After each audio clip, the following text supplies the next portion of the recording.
ছেষট্টিতে ছেষট্টি, এটা কোনো ধাঁধা নয়। এবছর ৬৬ পল্লীর পুজো ৬৬ বছরে পা দিল, তাই এই বছরটাকে আরও বিশেষভাবে সাজিয়ে তুলছেন তাঁরা। আর তাদের এই ভাবনার মধ্যে রয়েছে একখণ্ড কলকাতা।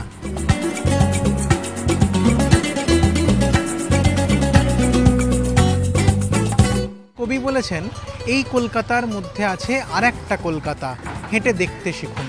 এই কলকাতার মধ্যে হাঁটতে হাঁটতে যদি আপনি ঢুকে পড়েন আর একটা কলকাতার মধ্যে, এই ৬৬ পল্লীর মণ্ডপে, যেখানে একখণ্ড তিলোত্তমাকে দেখতে পাবেন। সাবেকি প্রতিমার ছাঁদ, সেখানেও কিন্তু থাকছে বৈচিত্র্য। সব মিলিয়ে ৬৬ পল্লীর পুজো এবার একেবারে অন্য রকমের স্বাদ এনে দেবে দর্শকদের।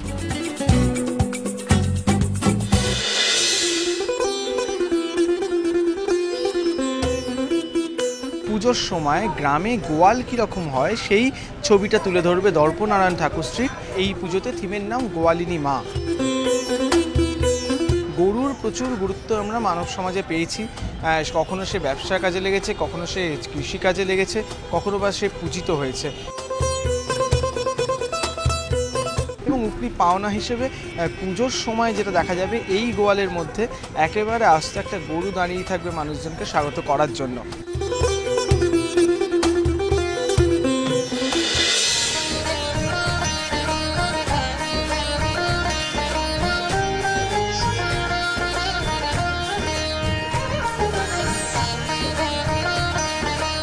একের পর এক দরজা, আর সেই একটার পর একটা দরজা খুলতে খুলতে পৌঁছে যাওয়া যাবে দেবীর কাছে। এটাই কিন্তু এবারে হাতিবাগান নবীন পল্লীর থিম বলা যেতে পারে।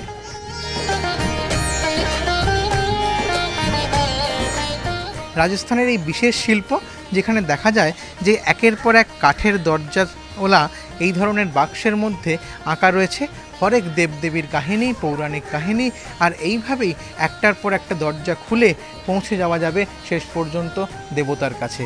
আর এই হলো রাজস্থানের বিশেষ কাবার্ড শিল্প। এভাবেই সেজে উঠছে হাতিবাগান নবীন পল্লীর মণ্ডপ।